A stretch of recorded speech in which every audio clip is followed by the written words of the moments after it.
This is Karen with newclevelandradio.net, and it is time for Care Notes with Doug Wilber from, uh, wow, I just lost it there, Cherish Companion. And for those of you who are listening today, yes, I have a little bit of um, memory issues going on. They call it grief brain, and I'm sure you've seen a lot of this, Doug. I Yeah. try to tell myself, no, it's not happening. Um, but an interesting story today. I had to go to the bank, and when I was leaving, they said to me, "So, what do you have planned for today?" And I said, "Oh, nothing. I'm going straight home." I had a doctor appointment across the street, and I pull out of the parking lot, started heading home, and then it dawns on me, uh-oh, where was my head? I'm going in the wrong direction. I ended up being at the doctor's late, and they almost didn't take me, uh, but they took pity on me and they said, "Okay, we understand." But Yeah. grief brain is real. Yeah, Yeah, it is. Yeah. Unfortunately, I've both observed a lot of grief and in my life I've had grief, and so I can relate, very, very closely to that where you're kind of in a fog. You're yeah, just kind of walking um and you're existing at times, but it's almost like you're on autopilot, but the autopilot isn't always working right, oh, yeah. No, So, it's not. In fact, yesterday I was talking to my son, and he too obviously is grieving the loss of his dad. And the two of us were butting heads on it. It was almost mhm, like, well, I'm grieving, well, I'm grieving, well, I'm hurting. And neither one of us could help each other. And yeah, instead of us having a conversation, we ended up on the phone yelling at each other back and forth. He didn't hear what I said. I know I didn't hear what he said. Um, but then a couple hours later, um, I got a voice message from him saying, "Mom, I guess we really needed that." And I thought about it, and we did, because we've mhm, been tiptoeing around each other. And yeah, so I know you see a lot of this in your work because you're working with a lot of elderly people, and um, families just aren't prepared, and spouses aren't prepared. So, right. is there something special that you can do as caregivers to help prepare people? I wish I had been prepared. Yeah, I would say um, one of the things that sometimes happens is that I can go into a situation, and oftentimes I can tell that this really is end of life. And the family may not even be aware of it, but I've seen it enough times that I'm always going in hoping that I'm wrong, but knowing that um, that I probably am not because it's like a hospice nurse who can see certain signs, Sure. and so oftentimes they will predict very accurately when someone's going to pass away when it's really kind of at final, like, Sure. weeks, days, or whatever. And they're pretty good at that. um I would say the the thing that so often is the preparing is to subtly move someone in the direction of planning and and preparing. So even things like um, you know getting your affairs in order, and I'm not talking about, sometimes that means getting your true affairs in order, but it's really more often in getting the affairs in order of, you know, uh, like, whether it be family dynamics or forgiveness or other things, that sometimes we can help shepherd people Sure. in that direction. Ultimately, it's the person's decision and what they do, but if you don't realize you're near the end, we all have kind of a um, it's sometimes a flawed optimism that we have tomorrow, Yeah. Oh, yeah. and eventually we don't have tomorrow, and to have that conversation or do the things that we need to do to to wrap not wrap things up, but to bring closure to deal with things. So one question I have, more for our audience, um, and you don't have to share too much, but just, if you could explain a little bit about what happened with you. So, So there's some context. right. Yeah. So my husband woke up on a Saturday morning and said, I have a sore throat.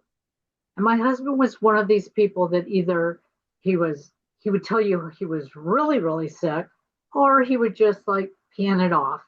And I said, how bad is it? And he goes, oh, I think I'm getting a sinus infection. So I ran out to the store.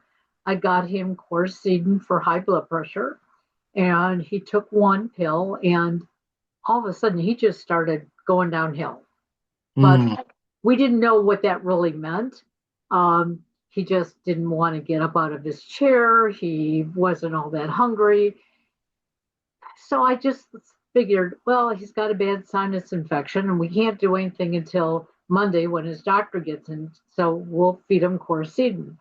Um, that evening, he came upstairs, and when he went to get in bed, he sat on the edge of the bed. And instead of swinging his legs over onto the bed, he sort of fell backwards on his back with his legs up in the air. mm, To know my husband, he would have done that just to be funny. So I said, "What are you doing?" And he goes, "I don't know." And I said, "Are you serious?" And he goes, "I don't know." And I walked over to his side of the bed. I helped him, and he sat up, and then he finally got himself in position. And so again, I didn't know, are you playing with me or whatever? But the yeah. next morning, he was severely weak. He could barely move his legs. And so I took him into the ER, and he's now joking with the doctors. And I'm thinking, this is sort of strange. I could barely get you to the car. I could barely get you into a wheelchair. And now you're on this gurney and you're just having this grand old time. Um, so next thing I know, they did some testing and they came back and they go, oh, you've got COVID. Mm, And my husband's been exposed so many times and never had it, and was like, that's really weird. You've been vaccinated. We're prepared for COVID, the flu, RSV. You shouldn't be sick. Um, and next thing they know, they said they were going to admit him because he was so weak. And so at the end of that Sunday, I went home and I said, I'll see you in the morning. When I came back the next morning, they didn't have to tell me he had pneumonia. It was obvious, but yeah. he could not cough it up. He could not get in a comfortable position. And I kept asking the nurses, what can we do? And they kept saying, well, unless he coughs, he's going to get worse. It was like, but he's not comprehending this. This is the part that is confusing to me, because on Saturday he acted like he had a normal sore throat. Even on Right. Sunday, when I left the ER, he was joking with the doctors and nurses. And now I come in on Monday and he can barely breathe. He's choking. And I'm not blaming it on the nurses, but at the same time, I wasn't getting the answers I needed. And so I kept running around trying to find answers. Um, and I will tell everybody out there, I made a pain of myself. I think if I go back to Ahusha Hospital, there's probably my picture up like, this is a crazy lady. But I wanted to know what was going on. Yeah. Um, and then towards the end of that first day, on that Monday, um, they were going to move him to another room. But in the meantime, they brought him his dinner, which was solid food. But again, this he couldn't even drink water, but the food looked good to him. And for the first time, I saw his eyes light up like, ah, food. Um, he took one bite of it and started choking. Mm-hmm. And sadly, that was the beginning of his end because he aspirated. Um, as soon as they were able to suck out, um, all the fluid that was stuck in his throat, he went into cardiac arrest. And sadly, they had called me back into the room as that happened. Um, so that's the picture I have of him. Yeah. All of us yelling at him, trying to get him to, see Yeah. us, wake up, respond. And then he went to a coma for a week. And the first 48 hours, they tell you, are the most crucial. And, pray and hope. And, he could still come out of this. But if you know anything about your blood pressure, oxygen levels, if you read my chart and you see all your blood tests coming back so abnormal, I mean, I knew within 24 hours, even if he comes back, he's going to be a sick guy. Yeah. Yeah. So, as I said to you earlier, I think it's sad that we plan for so much in our life. And my husband and I had planned for illness. We had a living will. We had all the documentation that we needed. We knew what end of life was going to be. But even though we knew all that and we had paperwork for it all, when it happens, you're not ready. Right. No. And don't expect the hospital staff to be there to really be supportive because they have hundreds of patients that are just like your loved one. Um, and so I had to reach out and because my boys don't live in town. Um, I luckily had one nurse who sat with me and she said, "Do you have one person who can come here and sit with you?" And my first reaction was, "No, no, no, I'll be okay. I'll wait till my boys get in town." She said, "Oh no, I'm not leaving your side until we find somebody." Mm. And I called my girlfriend, and she and her husband had plans that night. And she said, well, we'll be there as soon as we can. And it's interesting. We think we don't have those people to call. In fact, I almost called you because it was like, well, I'm on the east side of town, and you would really understand this. Yeah. I would have But been there. yeah. But the more I thought about it, it was like um, there was something I needed. And so my head just started swirling. It's like, oh, my friend Christy can do this for me. I Yeah. know she's the person. Um, and I'm grateful because they stayed until my youngest drove up from Columbus. Um, and then they exchanged, and I was with him. Um, and then I've had to learn over the last 2 weeks how to ask for help. Yeah. And I'm the one who's always offering to help. Um, so, I stop and think about all your caregivers, and they live this life on a fairly regular basis. Oh, yeah.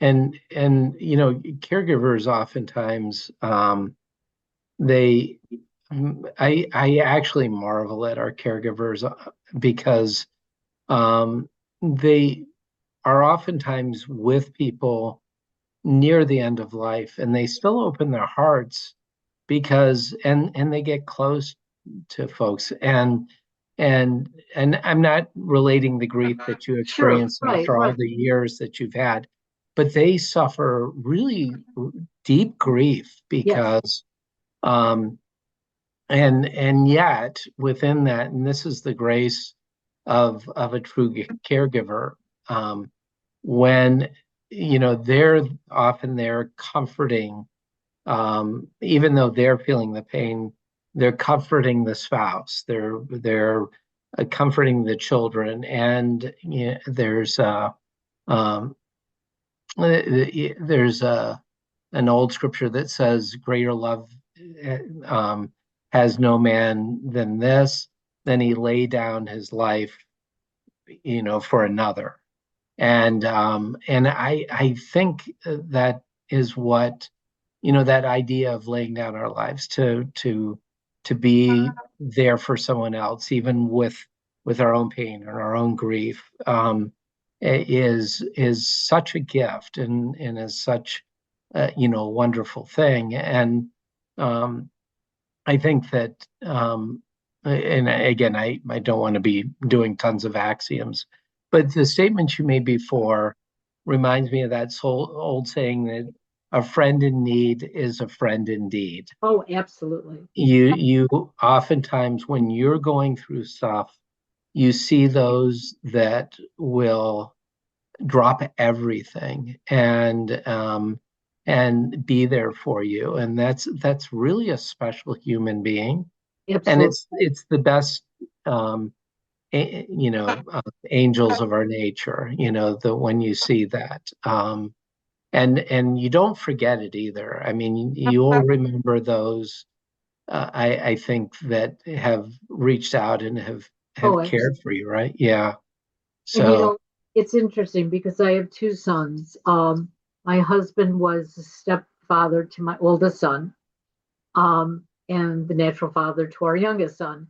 And the three of us have spent some weekends together, and we're starting to realize that we're all grieving, but we're grieving differently.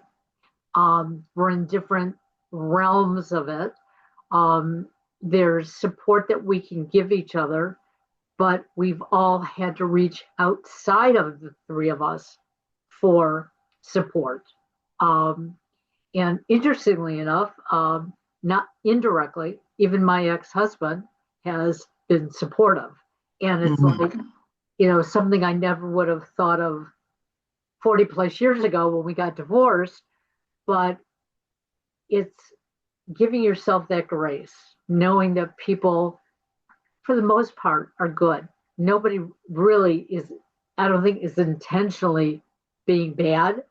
Um, and at this point in my life, it's like, I'll take the comfort in any way that it comes. Uh, Yeah. Yeah. and today I joined in a support group online.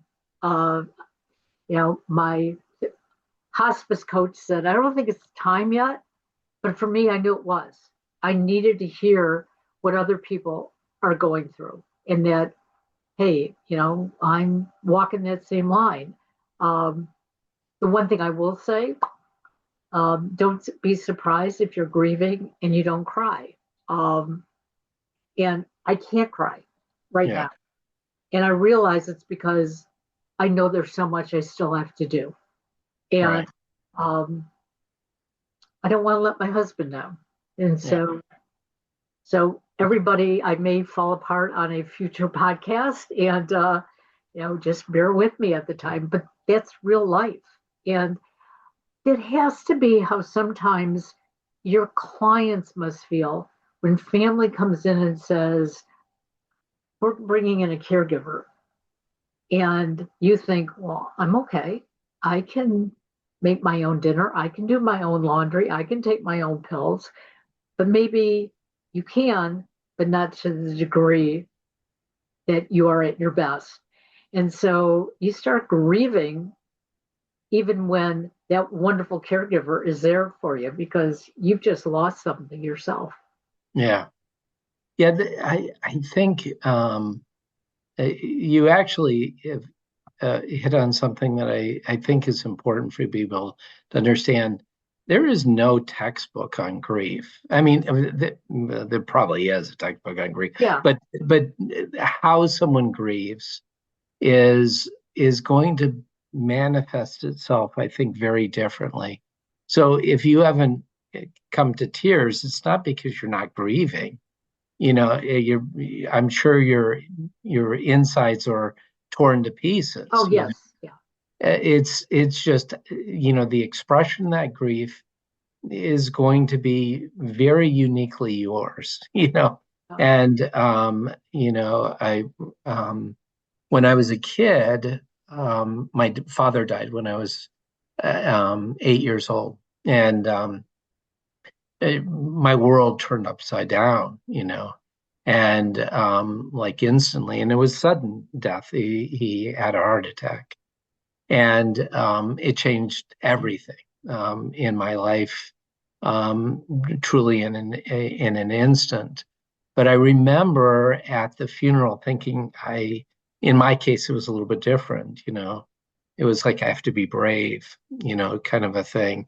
And so I remember there was like one tear, you know. Um,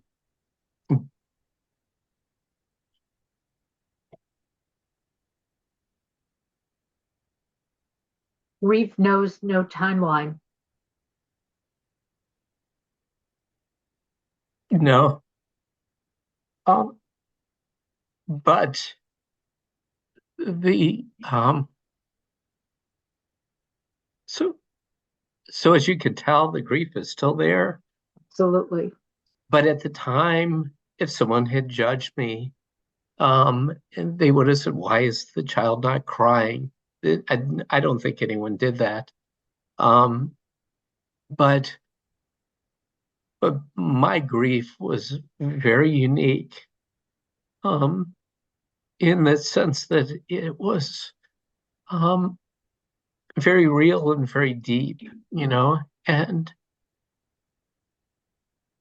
but at that time, that was the way I grieved. That was the way that I handled it. So, gosh, you know, it's 60 years later, and and you still feel it, you still um experience that Right. thing. So I'm really sorry to the audience. No, you know, I'm I'm I'm sorry that this triggered you, but what I think is important for anyone out there listening is that we do get triggered at any time. Um, Yeah. my son, when he went back to work last week, um, one of the young people who works for him, she lost her mother a while back. Just hearing that he lost his father triggered her, Yeah. triggered her to the point that she was uncomfortable at work Yeah. around, even though he wasn't saying anything. Um, and she went to HR because she needed to feel safe. And that triggered my son because it was like, what do you want me to do? Go hide in a corner? You mean I can't grieve? Right. So there have been these many discussions that have been going on at work, not directly between the two of them, but saying, you know, being triggered is real, but we can't help those triggers because it's life. And, um, you know, if you're not doing something on purpose to upset somebody else, then we have to learn personally how to handle those. Um, and my son was in for the weekend and he was terrified to go back to work on Monday. Uh, Yeah. so bad that he went into a meltdown Sunday night. And, Mama Bear kicked in and said, "No, you're not driving. You're staying here and you can go into work late tomorrow." Um, and he needed that.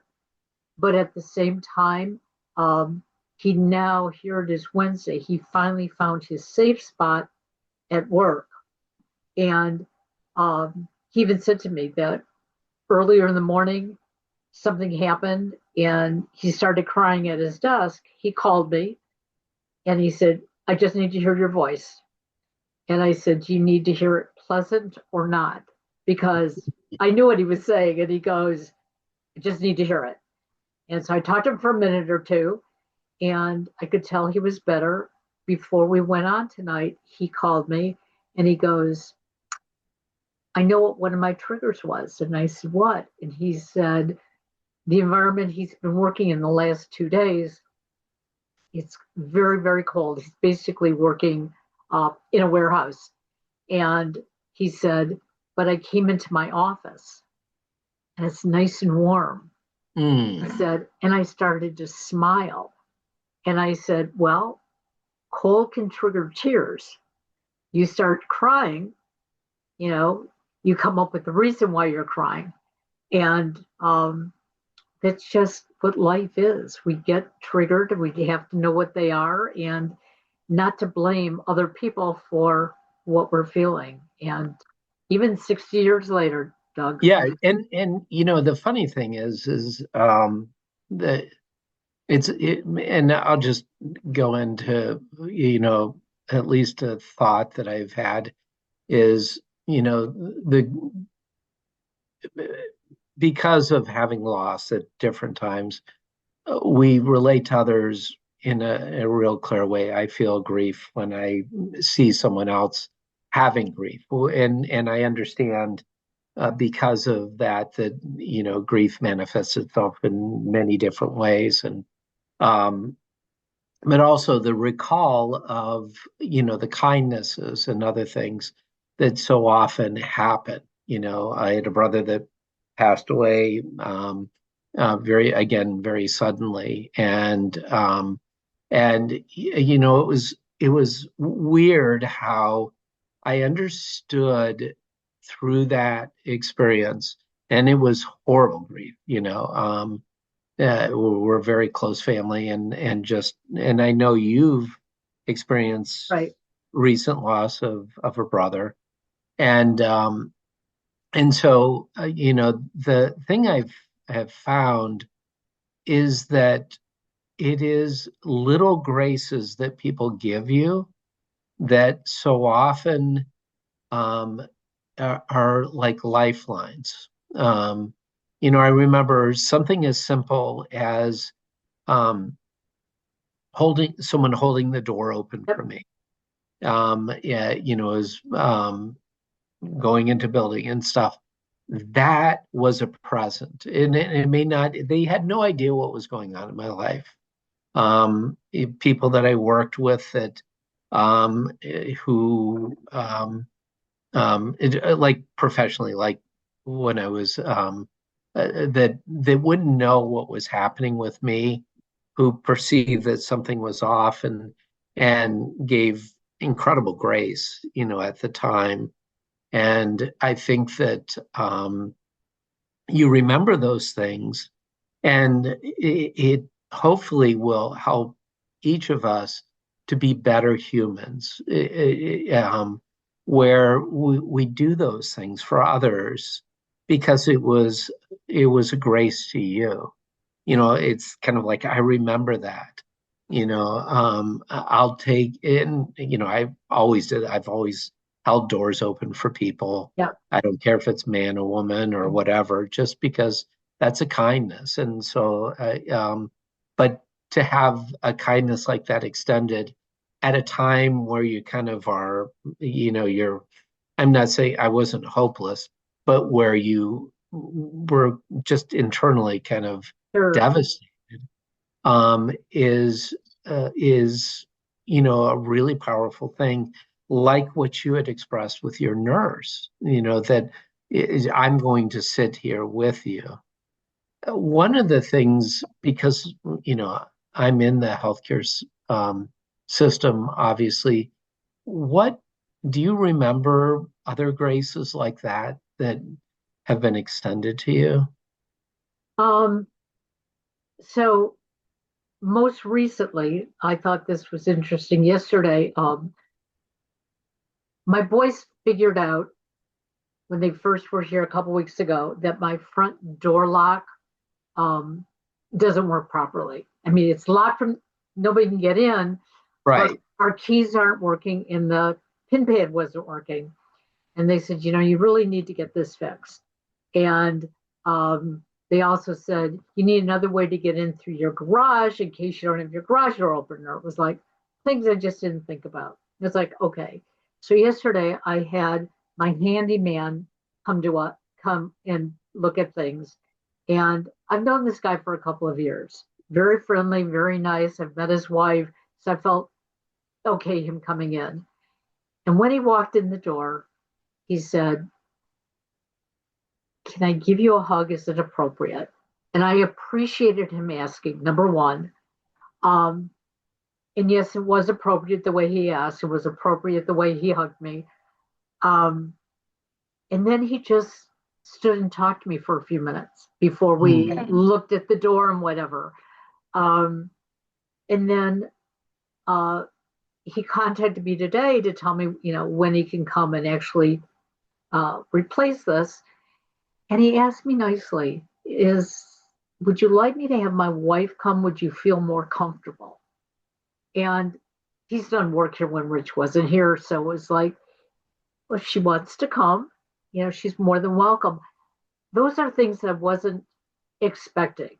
Okay. I expected him to come, look at what he had to do, give me the quote, come back and do it. And I had to go to the bank today, and the woman at the bank, the first thing she asked was, how's your husband doing? Right. I've heard somebody else say that happened to them and they just got angry at the person. I didn't. I looked at her and I said, well, sadly, he did pass away a couple weeks ago. She went all the way around from the teller side, came out, didn't ask if she could hug me, but she knows I like her, and gave me this big, huge bear hug. And this is a person who doesn't have to do that. Okay. She could have sat on the other side. She could have just said, oh, I'm sorry I asked, or something. She kept asking me, what can I do for you? And when I came in to have her do, she went over and said, you don't have to do anything. Okay. Your husband passed away. This was in his name only. Wait until somebody contacts you. If there's money in the estate. I said, well, there's no money in the estate. And she said, well, that's all you have to do. And she said, and she told me, for anything else I have that's in his name, don't worry about it. Okay. When it comes to a head, then you can answer the questions. And she said, and typically you're not going to be responsible. She said, be responsible for what you have to do. That changed me today. It was like, I've been worrying about so many things, especially things that he did in business. And she said, but your name is not on it. She said, now if he left you a huge estate, at some point you were going to have to take it. She said, but even until then. And so I called my oldest son and I told him, and he said, Mom, I told you so. I said, but I didn't hear it. I really didn't hear him tell me that. So again, when you're going through it, you're not going to hear everything. No. You're gonna forget more. Like if you normally remember 90% of what you kind of get on a daily basis, the fog is going to be there, and you're going to remember. I don't know. I mean, I'm pulling numbers out of my head, as far as, but it's not because they're real numbers, but you just don't remember things. It's just you're an overload, So. Well, I was uploading a podcast I did yesterday, and I uploaded it 4 times. Yeah. And I went back to YouTube. It was like, why is that there 4 times? Like, what's wrong with my computer system? And then I realized I was doing it late last night, and I must have just kept telling it to reload. And so I had to go through and, take off 3 of them because I don't need 4 of the same to show up there. And so now I have little sticky notes that are reminding me, take your time, one task at a time. And so far it's helping me today. Now, and you can answer this if you feel comfortable. You don't have to if you don't, but there's a saying that there are no atheists in foxholes. I know for me, faith played a huge role in all the loss I've had over the years. Did did you find that either you were looking towards God or had any type of of I wouldn't say an epiphany, but So, something yeah. happened, with this. So So Rich was born a Christian, but his parents were not um, overly involved in the church. His father was brought up Catholic. So when he and my mother-in-law got married, the Catholic Church would not marry them. And so he said, forget church completely. Um, my mother-in-law was brought up as Protestant, and she always said, oh, it's about celebrating Christmas and Easter, and but in the frivolous way. So, she would go to church, but I don't think her relationship was a religious one. It was more cultural.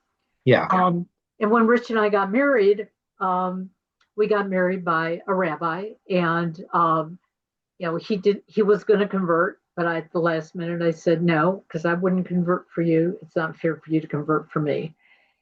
So when he passed, my first reaction was, um, when a Jewish person dies, they sit what is called Shiva for 7 days. right. I Yeah. knew I wasn't going to do that, but I wanted to light the memorial candle that lasts for 7 days, and I wanted to say the mourner's prayer. Now, the mourner's prayer is for the living; it's not for the deceased. But I posted on Facebook, you know, anybody out there, like, am I sacrilegious if I do this?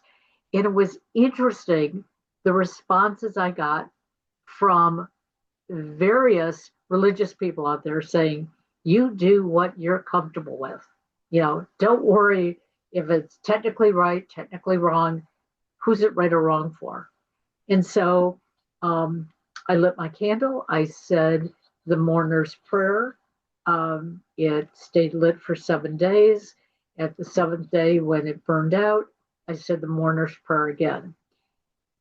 I'm not necessarily looking to a specific deity to say, but I'm feeling spiritual about it. That I know that my husband is in eternity, that we will be reunited in the future. In the meantime, it's not that I actually feel him, but I think about him regularly. And if I do something that, like last week, my computer didn't want to work, and I took a deep breath and said, okay, I'm going to try a couple of things. When I got it to work, I said, Richard, look what I did. I fixed it. Um, and those are the conversations that I have with him. And joining this support group today, I found out that is a natural thing that people do. I may not go into a restaurant and have a conversation to an empty spot across the table, but I may have the conversation in my head. And Yeah. if it's comforting, it's comforting. And that's what I'm looking for now, to get through my days. But I'm also not just sitting around waiting for life to happen, because I know Rich wouldn't. Yeah. He teased me about it. He always told me if I went first, that he would be going out with one of the nurses on the second day.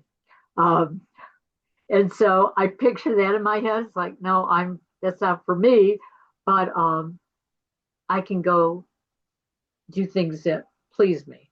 I can, run my errands. I can continue podcasting. I can do my writing. I can get together with friends, and it's called living. Yeah. And when my mom had suffered a loss, she had the within a very short period of time, she suffered the loss of a child, her father, and my dad within a very short window. And when my dad died, she came back to the house, and she, kind of was um, she walked around the house. I mean, the house, like the yard, Yeah. And my sister relates the story and said um, that she had her talk with God, and it kind of um, and knowing my mom, it was in a trusting way, like Sure. there's, but probably also why, Yep. why this, why now, kind of a thing. And because the oldest was 17, and the youngest was 4 in the family. And so, but she came back and said, after having that conversation um, with the Lord, she basically said, okay, we're going to move on. I mean, not like, but like a resolve, Yeah. that we have to live life, and we'd moved from a different area to that area just like a year before. And, so she could have easily moved back, Sure. to the town that we were living before. It would have been much more comfortable in many ways because that's where all their friends were. We hadn't developed the friendship group, but didn't do that because I think she felt like this was a better place for us to grow up, and we could build a life, together. Um, but it was that kind of combination of of of having, that the faith that said that we will get through this, the resolve to say we will get through this. And then she lived life, she very much lived life after that, and lived many, many years without it. And I think, that um, the ability to move, not you're not leaving that, you're not forgetting the memory, you're not doing any of that, but to to to say, um, I am going to I'm going to still live, because that honors, Right. um, it, those that have passed in a much bigger way than if we were just to, you know kind of wallow in just the, total grief. Sure. uh, But and it's interesting because I've always talked about my husband being a pack rat. You know, um, he was in the IT field, and every time he needed a flash drive, he ended up buying a new flash drive. Okay.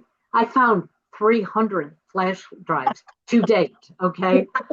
And that's just only the small amount of things I'm finding. Um, but I made a commitment to him the day that he died. I said, um, okay, I've asked you for months or longer to declutter the office. It is now my office. I cannot look at all this stuff. So I'm sorry, buddy. I'm throwing things away. And at first, I thought I was going to feel really guilty about it. Um, but I'm not, because they're things. It's not him. And I'm feeling very free. And I truly think that if he would have had that ability to do it, but it was like, well, I just may need this one thing. I found in he has software like stacked up to the ceiling on top of a bookcase. My husband worked for Microsoft in the mid 80s. He had 40 alpha and beta programs, but we can't run them. We don't have anything to run them on. And I just like, you know what? It's collecting dust. And like, right. I'm throwing this away because it wasn't him. It was part of a job. Now, I came across some of his jewelry. Yeah, that is in a nice, safe space. So I think the thoughts that we have that we can't touch anything, we can't make changes, that we're getting rid of that person. No, I'm getting rid of the junk so that there's more room for him. Right.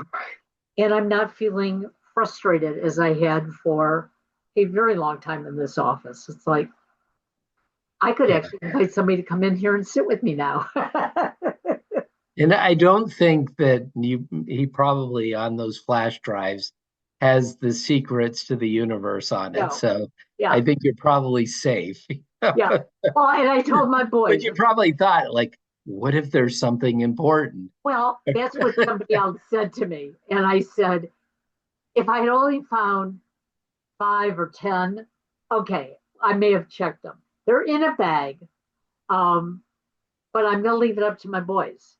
If you think it's important to check them, you check them Right. because I don't know what I'm going to find on them, and I don't care. You know, the same thing I found um, cables for a Commodore 64 that Yeah. we had. That was in the early 80s. Yeah. There's probably about 20 of them. Like, what am I going to do with them? You know, Right. they're going to electronic recycle. So, Were um, there lots of floppy disks? oh my God, you don't even want to know. And I It's, still haven't gotten into the file drawers. So I'm sure once I get into the file drawers, we're going to find more of that. Um, and so I'm finding that it's making me feel good in a way that, yeah, this is my husband. This is what he left me. yeah. Um, and, if there are some little surprises, in fact, I found $100 bill. So that to me was, hey, that's my Valentine's Day gift. I got it. Yeah. Okay. But to all of our listeners, there really is no way to prepare, but there's no wrong way to grieve. And that's what I'm learning. That people can say to you, you went back to work too early, or you're staying out of work too long, or it used to be you were supposed to wear black if you were a widow. Um, I've worn every color under the sun because, Yeah. you know, black doesn't identify that to me. Black is just another outfit that I have. So, Right. we got to live our life. And I love what you said, that honors the person that we've lost. Yeah. Yeah. I mean,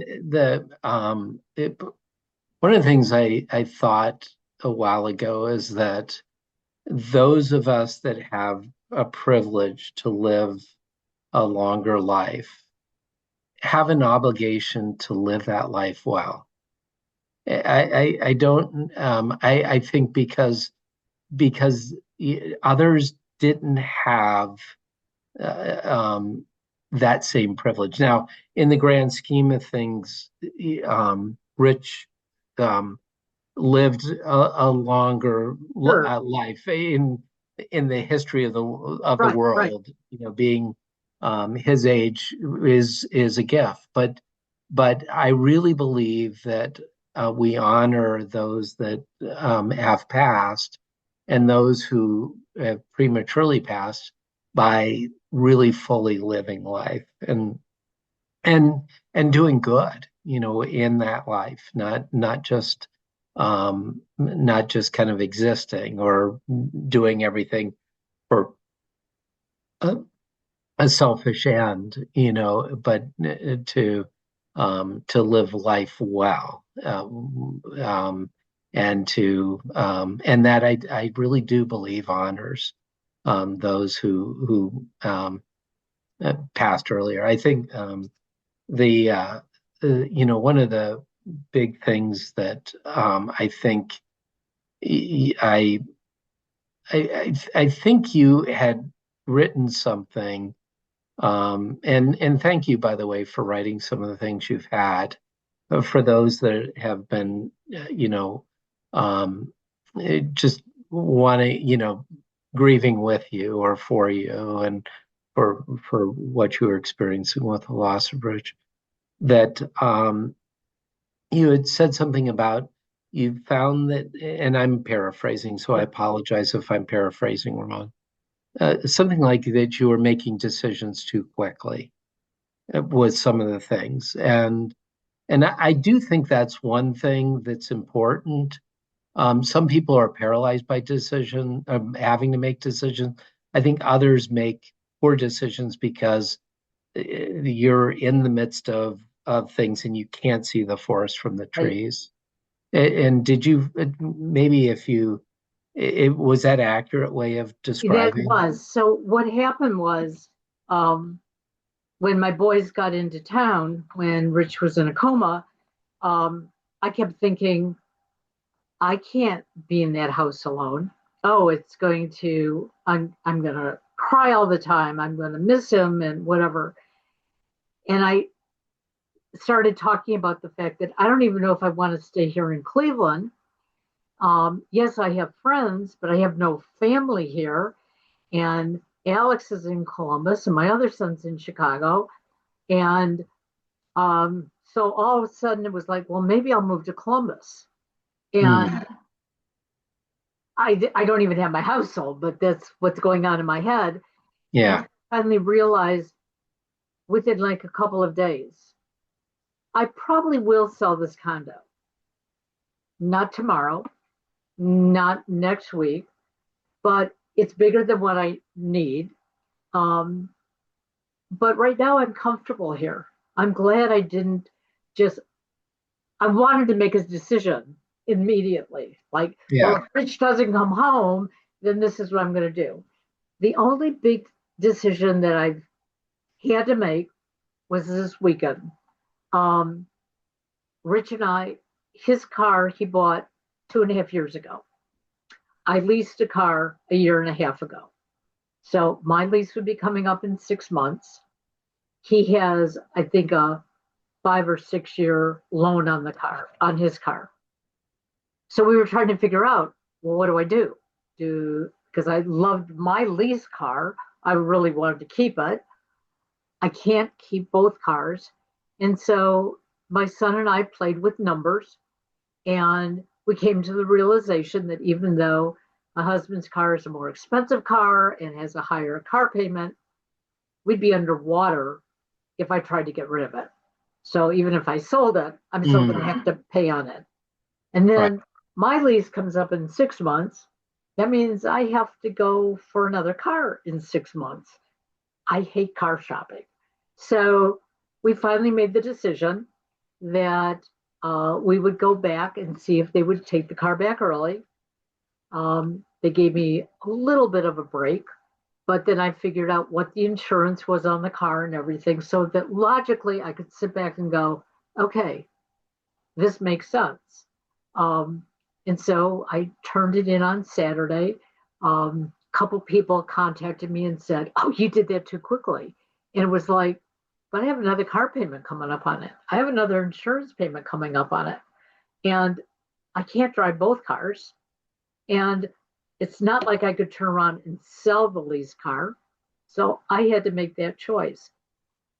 I hope for other people that you're not pushed to that, but if you are, get somebody who's more logical than you are, and that was Yeah. my son. And thank God for him. And the other thing that my son has done, he happens to be an attorney. He's very black and white. He created a budget plan for me. And he said, Mom, I'm not trying to control you, but life is changing. And it was like, you're right. And we found things that we were paying for, we weren't even using. And Yeah. so, um, give yourself some grace when it comes to that, because the first week that we did it, I was angry, like, oh my God, we're spending all that money. And my son looked at me and goes, but you're not going to anymore. We're Right. cutting it out. It was like, okay, yeah. So, um, yeah, a lot's going to happen at once. Um, some people, like you said, do get paralyzed. They can't do it. And Right. that's when family and friends have to step in and help. If you're capable of doing it, um, you know, absolutely. I thought I had everything so organized. Well, I was probably the most organized person in the world. Um, Yeah. but you can get through it. And I'm going to honor Rich by continuing to live my life Yeah. and doing the things that he knew that I love to do, which is podcasting. And I know we talked about putting this off a month, and it was like, no, I'm jumping back in because this is what I do. Yeah. And, obviously when I had said something, it was because I didn't want to put pressure on you that, I appreciate that. yeah, Yeah, yeah. absolutely. But the living life again sometimes is is really important because we have to kind of, it's like, this is a terrible analogy, but the old analogy of getting back on the bike. Yep. There's a time to just, sometimes just motion helps you move through the grief. Yep. Yep. Um, and and sometimes the ordinary keeps you on track, as long as it doesn't keep you from the other, but it'll give you perspective. And I think that's, it's good that you find and you thought through and said this is good. And the only thing that I'm sure you thought about is when you do feel like it's too much or that it's overwhelming or whatever, to give yourself the space at that time and Well, don't feel guilty. and I'm glad you said that because yesterday I was putting the insurance paperwork together. My son said to me, "Could you scan it all and send it to me?" Mhm. And I was scanning it. Now, here's my computer where I'm sitting. Over right next to me is the scanner. So I just have to move papers back and forth. I scanned it all wrong, but I didn't pay attention. And I sent it to him, and he called me and he goes, "Mom, can we try this again?" And it was like, "Why? I sent it all to you." He said, "Go look at what you sent me." I sent him the same page 6 times. I knew there were 6 pages. For some reason, I just kept rescanning that same page. So um, I laughed at myself. I said, "Thank you for being so kind." And I said, um, "I'm going to give myself until tomorrow, maybe, to scan it." And this morning, I was clear headed, but that was my only task. I was just going to scan those pages. And when he got them, he sent me hand clapping emoji. It was like, "Yeah, you got it." But you're right. I have to give myself grace. And if I can't do a podcast, I will call my guests and tell them, we will postpone. But I did appreciate your offer. Um, but I'm gung ho. Well, thank you, by the way, for opening your story of what has gone on in your grief so close to it happening. And I just appreciate your heart to be willing to do that. And glad you're in the space to be able to do that. Well, So, yeah, and next month, we will find another topic, maybe something a little more joyful to talk yeah, about. Um, and just in case anybody's interested, next month, I am actually going to do this from Columbus, Ohio. So oh, you see, you can do Zoom from wherever you are. So I'll see you next month. God bless. Bye bye. Bye bye now.